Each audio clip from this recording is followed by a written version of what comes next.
الحمد لله الذي نور قلوب العارفين بنور الإيمان وشرح صدور الصادقين بالتوحيد والإيقان. صلى الله تعالى على خير خلقه محمد وعلى آله وصحبه وبارك وسلم. ما نطق اللسان بمدحه ونسخ القلم. أما بعد، فأعوذ بالله من الشيطان الرجيم. بسم الله الرحمن الرحيم. وَإِذْ أَخَذَ اللَّهُ مِيثَاقَ النَّبِيِّينَ لَمَا آتَيْتُكُم مِّن كِتَابٍ وَحِكْمَةٍ ثُمَّ جَاءَكُمْ رَسُولٌ مُّصَدِّقٌ لِّمَا مَعَكُمْ لَتُؤْمِنُنَّ بِهِ وَلَتَنصُرُنَّهُ. قال النبي صلى الله عليه وسلم: لما نزل آدم بالهند واستوحش فنزل جبريل فنادى بالآذان: الله أكبر الله أكبر مرتين، أشهد أن لا إله إلا الله مرتين، أشهد أن محمد رسول الله مرتين. قال آدم: من محمد؟ قال: هو آخر ولدك من الأنبياء، أو كما قال رسول الله صلى الله عليه وسلم. صدق الله العظيم وصدق رسوله النبي الكريم، ونحن على ذلك لمن الشاهدين والشاكرين، والحمد لله رب العالمين. تمام حضرات درود پاک پڑھ لیں.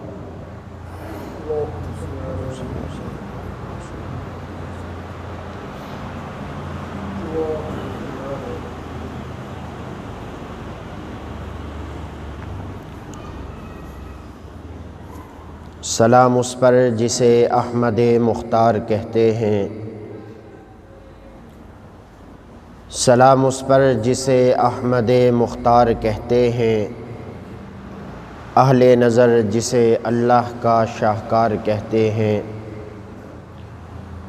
سلام اس پر جو دہر میں بن کر جانے بہار آیا،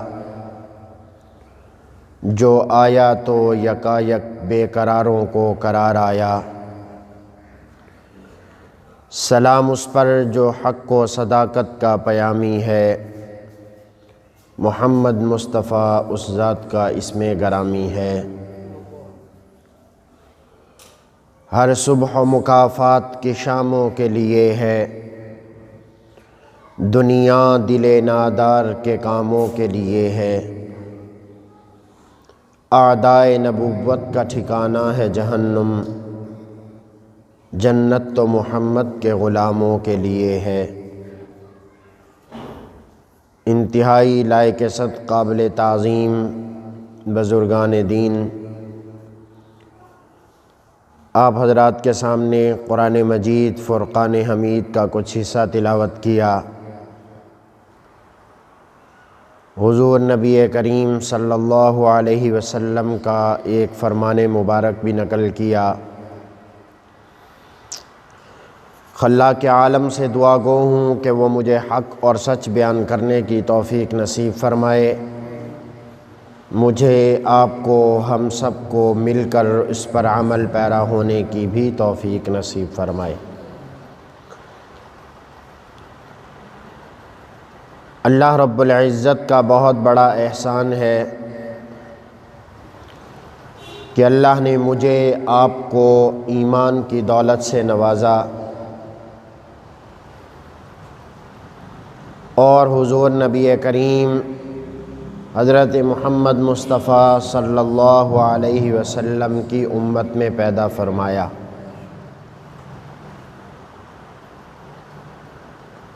یہ اتنے بڑے اعزاز کی بات ہے کہ دنیا اور آخرت میں اس سے بڑھ کر ایک مسلمان کے لیے اعزاز کی اور کوئی بات نہیں ہو سکتی، اور ایمان کی دولت بھی جو اللہ نے عطا فرمائی اتنی بڑی دولت ہے کہ دنیا آخرت میں اس ایمان کی دولت سے بڑھ کر کوئی دولت نہیں ہو سکتی، جو اللہ رب العزت نے مجھے آپ کو بن مانگے، بغیر محنت کے، بغیر کوشش کے، ماں کی گود میں بیٹھے بٹھائے عطا فرما دیا۔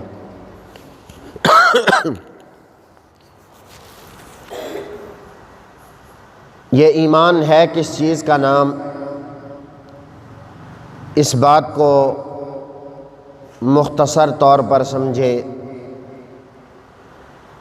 کہ ایمان اعمال کا نام نہیں ہے، نماز پڑھنے کا نام نہیں ہے، روزہ رکھنے کا نام ایمان نہیں ہے۔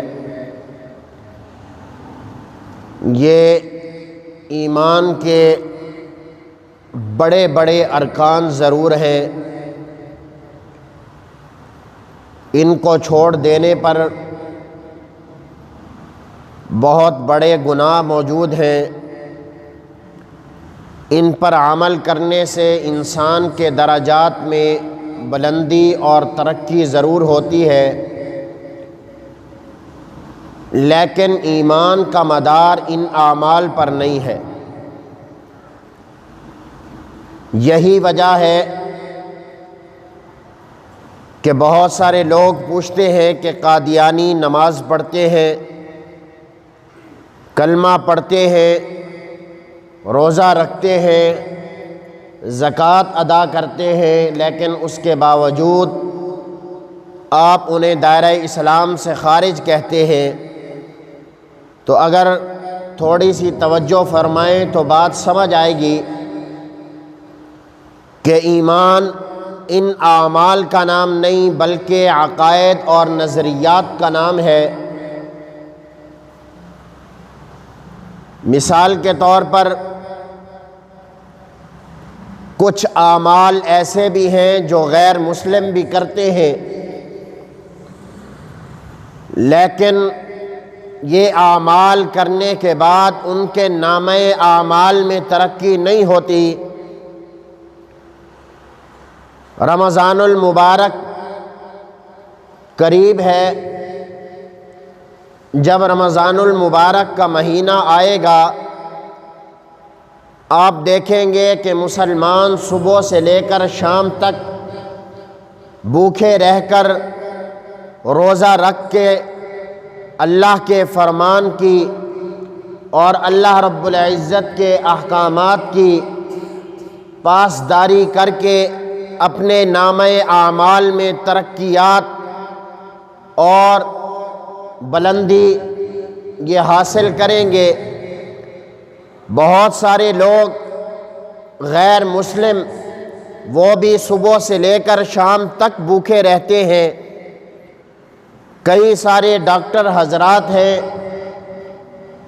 بہت سے غیر مسلم ایسے ہیں جو صبح سے لے کر شام تک بھوکے رہتے ہیں، ڈائٹنگ کرتے ہیں، یہ عمل کرتے ہیں کہ صبح سے لے کر شام تک جتنے گھنٹے ایک مسلمان بھوکا رہتا ہے اتنے گھنٹے ایک غیر مسلم بھی بھوکا رہتا ہے، لیکن اس کا یہ صبح سے لے کر شام تک بھوکا رہنا یہ کل قیامت کے دن اسے نجات نہیں دلا سکتا، اس لیے کہ عمل تو کیا لیکن ایمان نہیں ہے، عقیدہ نہیں ہے، نظریہ ٹھیک نہیں ہے، اللہ رب العزت کی وحدانیت پر ایمان نہیں ہے، اللہ کے پیغمبر آقا نامدار حضرت محمد مصطفیٰ صلی اللہ علیہ وسلم کی ذات پر ایمان نہیں رکھتا، اس کا یہ عمل کرنا رائے گا اور فضول جائے گا، اس کا یہ عمل نجات نہیں دلا سکتا۔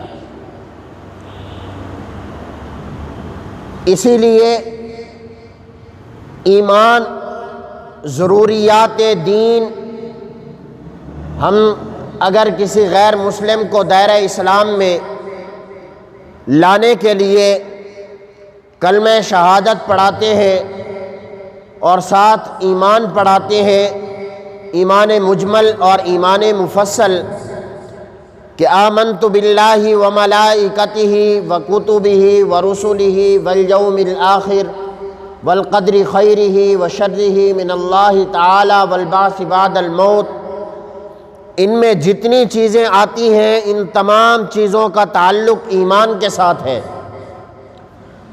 اللہ کی ذات پر عقیدہ رکھنا ایمان ہے، اللہ کے بھیجے گئے رسولوں پر ایمان رکھنا ایمان ہے، اللہ کی طرف سے بھیجے گئے فرشتوں پر عقیدہ رکھنا ایمان ہے، اللہ کی طرف سے نازل کردہ آسمانی کتابوں کو صحیح ماننا، حق اور سچ ماننا ایمان ہے، اچھی اور بری تقدیر پر عقیدہ رکھنا یہ بھی ایمان ہے۔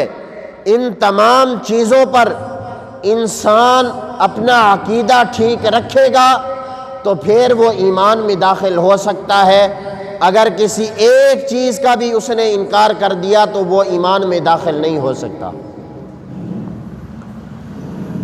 اللہ رب العزت نے انبیاء کا سلسلہ جاری فرمایا، 1,24,000 پیغمبر دنیا میں بھیجے، اگر کسی ایک نبی کا بھی انکار کر دے تو انسان دائرہ اسلام سے خارج ہو جاتا ہے، چاہے جائے کہ محمد الرسول اللہ صلی اللہ علیہ وسلم جن کو اللہ رب العزت نے انبیاء کا امام بنا کر بھیجا، انبیاء کا سردار بنا کر بھیجا، اور سب سے آخر میں جس پیغمبر کو دنیا میں بھیجا، سب سے افضل اور اعلیٰ منصب جس پیغمبر کو عطا فرمایا، اس پیغمبر کی نبوت کا انکار کر کے پھر بھی اگر کوئی سمجھتا ہے کہ ابھی یہ شخص دائرہ اسلام میں داخل ہے تو یہ اس کا وہم ہے اور غلط گمان ہے کہ کوئی شخص کسی ایک نبی کا انکار کر کے دائرہ اسلام میں باقی نہیں رہ سکتا، چاہے جائے کہ حضور علیہ السلام کی ذات کا انکار کر دیا جائے۔ تو اس لیے ایمان عقائد کا نام ہے، نظریات کا نام ہے۔ اگر عقیدہ اور نظریہ ٹھیک ہے پھر انسان جتنے اعمال کرے، نماز پڑھے، روزہ رکھے، حج ادا کرے، زکوٰۃ ادا کرے، ان تمام اعمال سے اس کے ایمان میں نکھار پیدا ہوتا ہے۔ یہ اعمال اس کے ایمان میں ترقی کا سبب بنتے ہیں۔ یہ اعمال ایمان کے ساتھ ساتھ ضروری ہے۔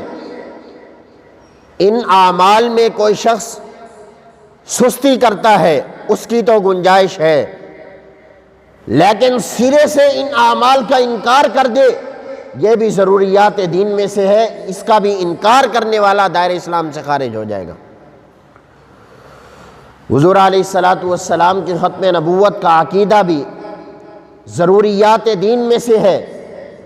الاشباع والنظائر کی عبارت ہے، اذا لم يعرف الرجل ان محمدا صلی اللہ علیہ وسلم هو خاتم الانبیاء فلیس بمسلم لانہ من الضروریات، کہ اگر کوئی شخص یہ نہیں جانتا کہ حضور علیہ السلام اللہ کی طرف سے بھیجے گئے آخری پیغمبر ہیں تو فرمایا کہ وہ شخص مسلمان نہیں ہو سکتا، اس لیے کہ یہ عقیدہ رکھنا ضروریات دین میں سے ہے، اور ضروریات دین میں سے کسی ایک چیز کا انکار کر دینا دائرہ اسلام سے خارج کر دیتا ہے۔ ایمان لانے کے لیے تو تمام چیزوں پر ایمان رکھنا ضروری ہے، لیکن دائرہ اسلام سے خارج ہونے کے لیے تمام چیزوں کا انکار کرنا ضروری نہیں، کسی ایک چیز کا بھی انکار کر دیا تو انسان دائرہ اسلام سے خارج ہو جاتا ہے۔ تو ایمان عقائد کا نام، اور عقائد میں سب سے بنیادی عقیدہ وہ عقیدہ ختم نبوت ہے۔ عقائد بہت سارے ہیں، عقائد کی کتابیں علماء نے لکھی ہیں، لیکن 3 بنیادی عقائد لکھے، ایک عقیدہ توحید، ایک عقیدہ نبوت اور رسالت، اور ایک عقیدہ بعث بعد الموت، مرنے کے بعد دوبارہ زندہ ہونا، عقیدہ معاد۔ یہ 3 عقائد ایسے ہیں جو بنیادی عقائد ہیں۔ اگر ان عقائد میں لچک آ گئی تو انسان دائرہ اسلام سے خارج ہو گیا۔ یہ بتانے کے اعتبار سے یہی ترتیب ہے، پہلے نمبر پر توحید کا عقیدہ، پھر نبوت اور رسالت کا عقیدہ، پھر بعث بعد الموت کا عقیدہ۔ لیکن ایمان لانے کے اعتبار سے سب سے پہلا اور بنیادی عقیدہ نبوت اور رسالت کا ہے، اس لیے کہ عقیدہ توحید ہمیں نبوت اور رسالت کے دروازے سے ملا۔ اگر درمیان سے نبوت اور رسالت کو ختم کر دیا جائے تو کوئی بھی انسان عقیدہ توحید پر قائم نہیں رہ سکتا، اس لیے کہ میں نے آپ نے اللہ رب العزت کی ذات کا دیدار نہیں کیا۔ اگر ایک مسلمان عقیدہ توحید پر ایمان رکھتا ہے تو اس لیے رکھتا ہے کہ نبی کریم صلی اللہ علیہ وسلم نے ہمیں یہ عقیدہ دیا ہے۔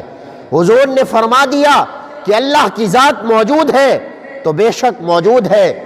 ایک مرتبہ حضور علیہ السلام نے فرما دیا تو وہ ایک مرتبہ نہیں، 2 مرتبہ نہیں، 100 مرتبہ نہیں، بلکہ 101% اللہ کے پیغمبر کا قول سچ اور برحق ہے۔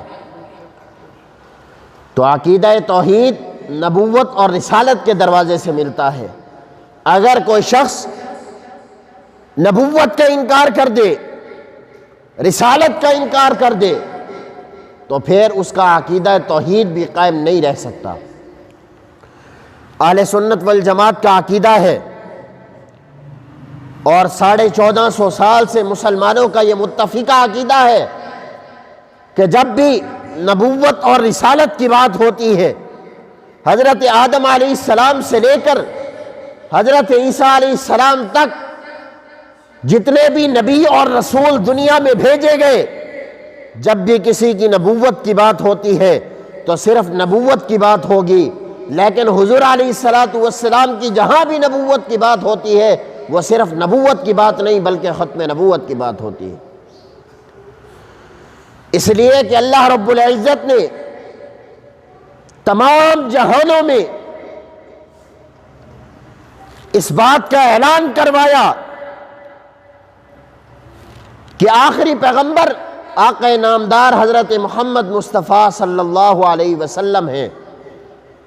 اللہ نے ہر نبی کو نبوت عطا فرمائی، میرے پیغمبر کو اللہ نے ختم نبوت عطا فرمائی۔ ہر نبی کو اللہ نے امت دی ہے، میرے پیغمبر کو اللہ نے خیر امت دی ہے۔ ہر نبی کی امامت کا دائرہ اللہ نے اس نبی تک محدود رکھا، لیکن میرے پیغمبر کی امامت کا دائرہ اللہ نے انبیاء تک وسیع رکھا۔ ہر نبی اپنی امت کا امام بن کر آیا، لیکن حضور علیہ الصلاۃ والتسلیمات 1,24,000 انبیاء کی بھی امام بن کر تشریف لائے۔ اللہ رب العزت نے میرے پیغمبر کی ختم نبوت کا اعلان عالم ارواح سے شروع فرما دیا تھا۔ تمام جہانوں میں اللہ رب العزت نے میرے پیغمبر کی ختم نبوت کے اعلان بارہا فرمائے۔ قرآن و سنت میں بے شمار دلائل موجود ہیں۔ میں قرآن و سنت کی روشنی میں چند باتیں آپ حضرات کے سامنے عرض کروں گا تاکہ معلوم ہو کہ عقیدہ ختم نبوت قرآن و سنت سے کس انداز میں ثابت اللہ رب العزت نے فرمایا اور پھر کتنی اہمیت کا حامل ہے۔ تو سب سے پہلے عالم ارواح میں میرے پیغمبر کی ختم نبوت کا تذکرہ سماعت فرمائیے کہ اللہ رب العزت نے عالم ارواح میں 2 جلسے منعقد فرمائے۔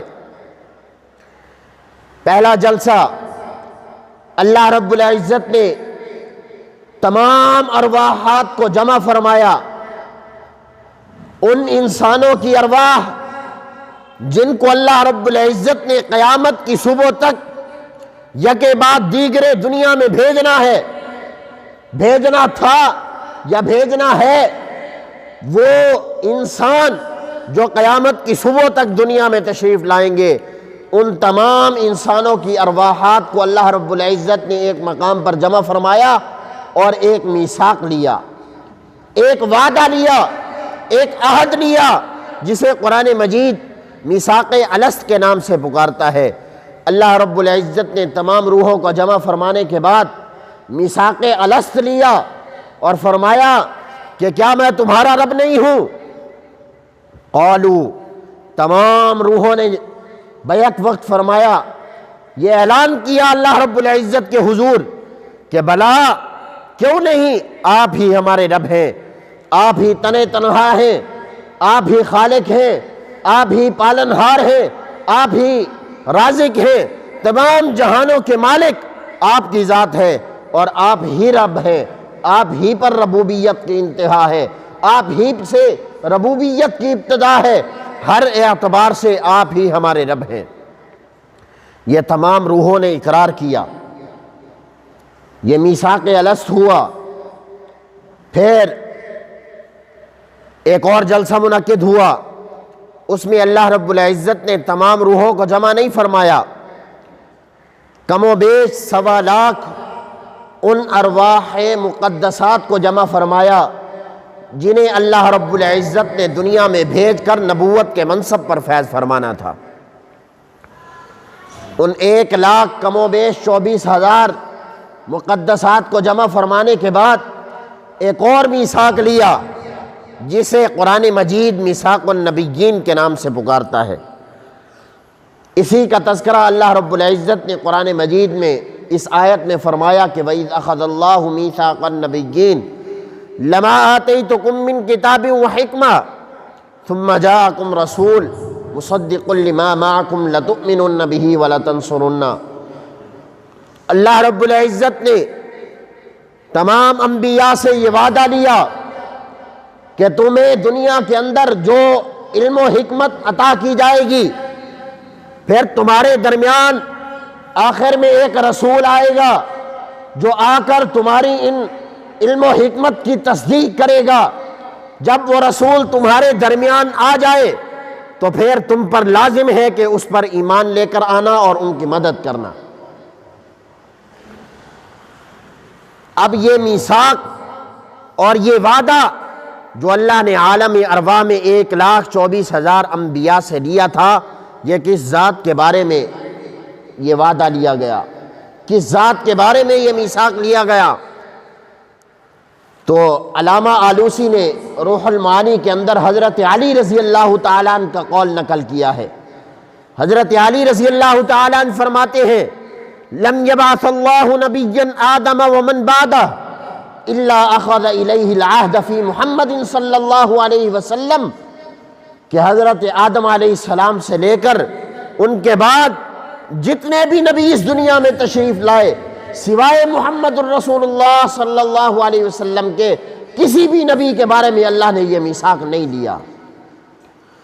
یہ میثاق اگر اللہ نے کسی نبی کے بارے میں لیا ہے تو اس نبی کا نام محمد الرسول اللہ، سب کہہ دیں صلی اللہ علیہ وسلم۔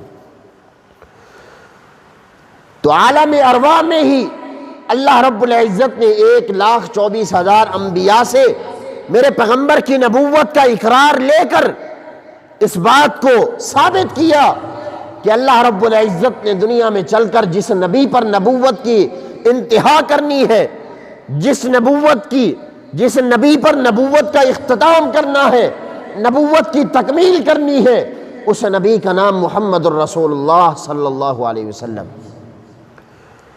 حضرت مولانا بدر عالم میرٹھی رحمۃ اللہ علیہ لکھتے ہیں کہ اللہ نے 1,24,000 انبیاء سے جو میثاق لیا، اس کی عملی تصویر کے لیے ضروری تھا کہ دنیا کے اندر بیک وقت 1,24,000 انبیاء کا اجتماع منعقد ہو۔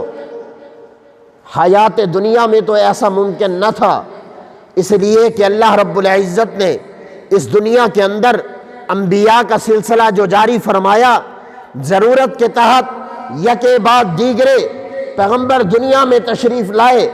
جب بھی امتوں کے اندر بگاڑ پیدا ہوتا، اللہ نبی کو بھیج دیا کرتے، کسی نبی کو کسی علاقہ کے اندر بھیجتے، کسی کو کسی قوم کے لیے بھیجتے، کسی کو کسی وقت کے لیے بھیجتے، کسی کو کسی اور وقت کے لیے بھیجتے، 1,24,000 انبیاء کا اس دنیا کے اندر اجتماع منعقد ہونا یہ ممکن نہ تھا، لیکن حیات دنیا میں نہ صحیح، اسی عالم دنیا میں ہی اللہ رب العزت نے عالم ارواح میں لیے ہوئے وعدے کی تکمیل کے لیے بیت المقدس کے اندر معراج کے موقع پر 1,24,000 انبیاء کو جمع فرمایا،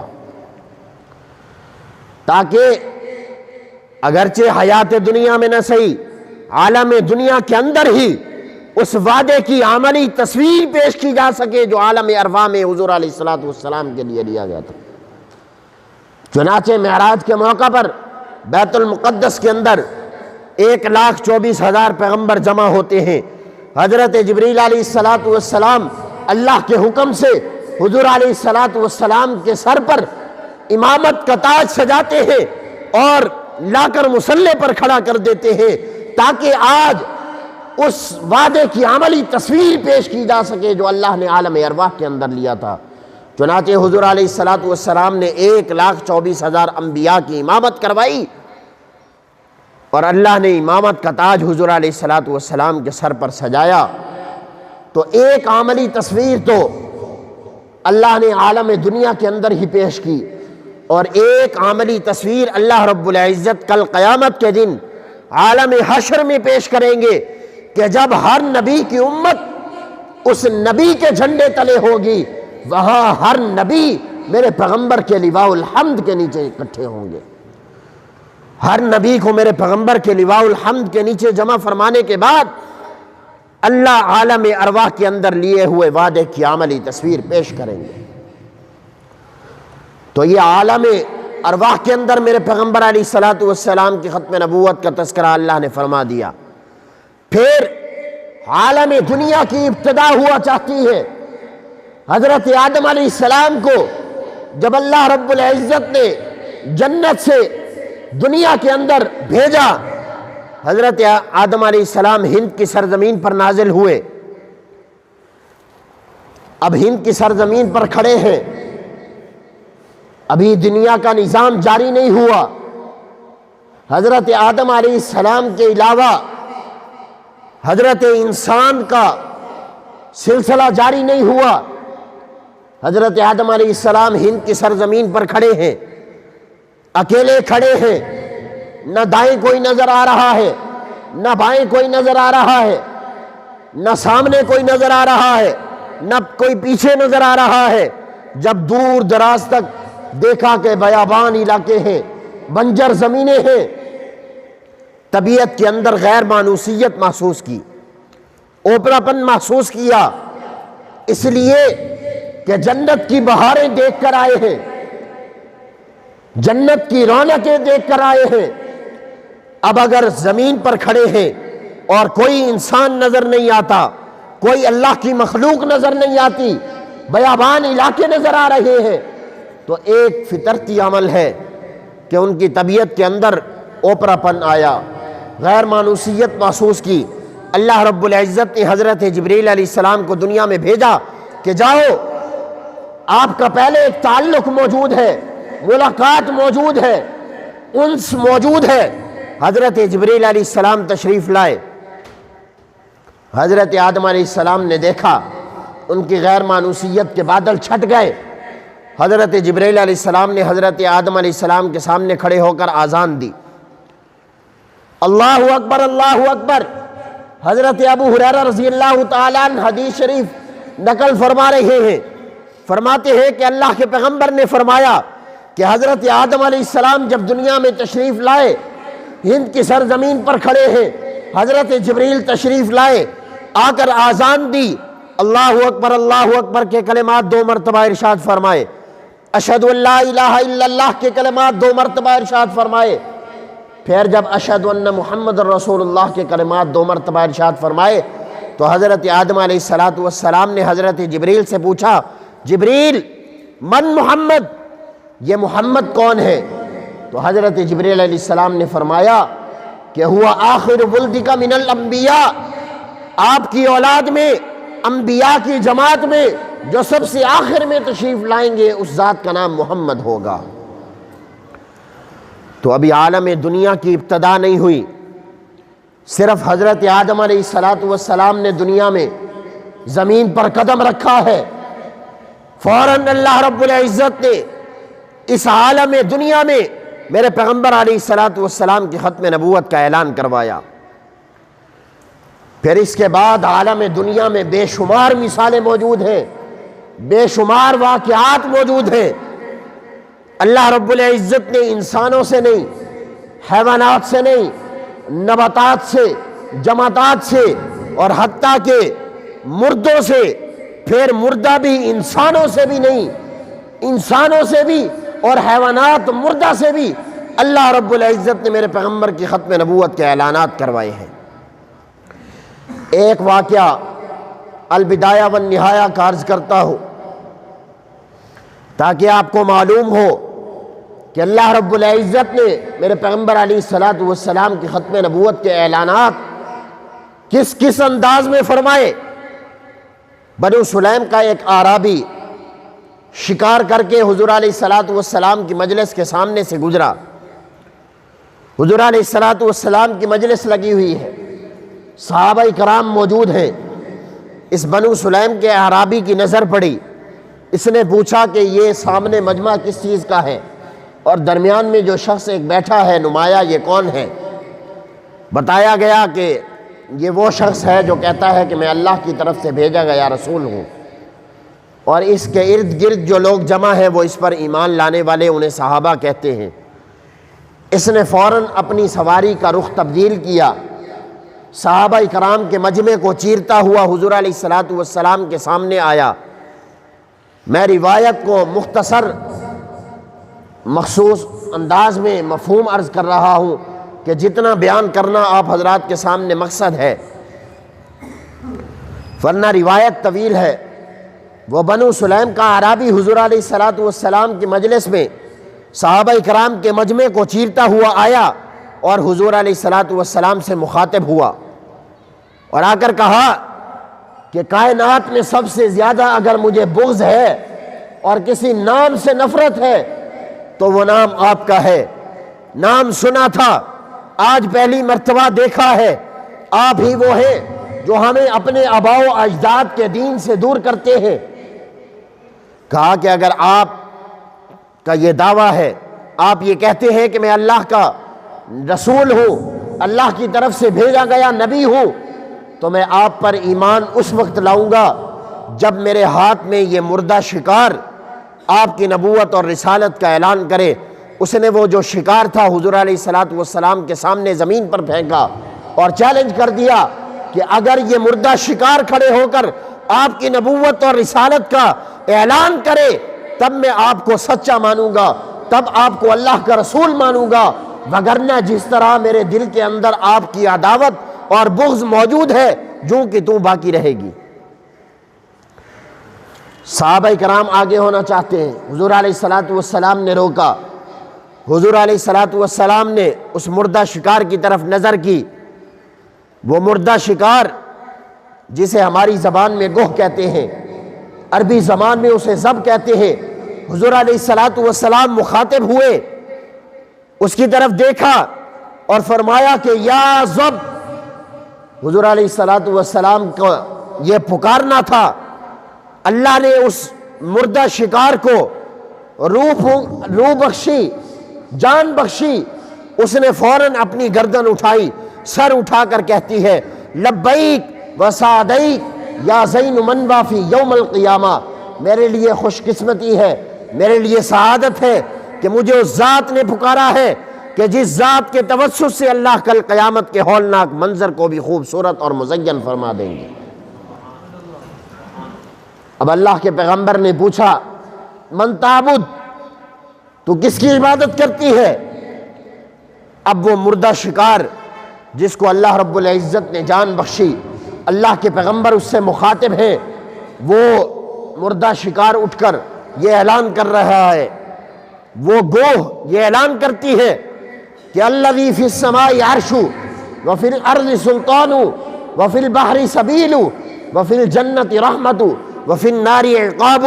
میں اس رب کی عبادت کرتی ہوں جس کا عرش آسمانوں میں ہے، جس کی سلطنت زمین میں ہے، جس کے رستے سمندر میں ہیں، جس کی رحمت جنت میں ہے اور جس کا عذاب جہنم میں ہے۔ اب اللہ کے پیغمبر نے پوچھا من انا، اچھا یہ بتا کہ میں کون ہوں؟ اب اگر وہ گوہ میرے پیغمبر کی رسالت کا اعلان کر دیتی تو اس اعرابی کا چیلنج پورا ہو جاتا، لیکن اللہ رب العزت کی ذات پر قربان جائیں کہ اللہ رب العزت نے اپنے پیغمبر کی ختم نبوت کا اعلان کروانا تھا۔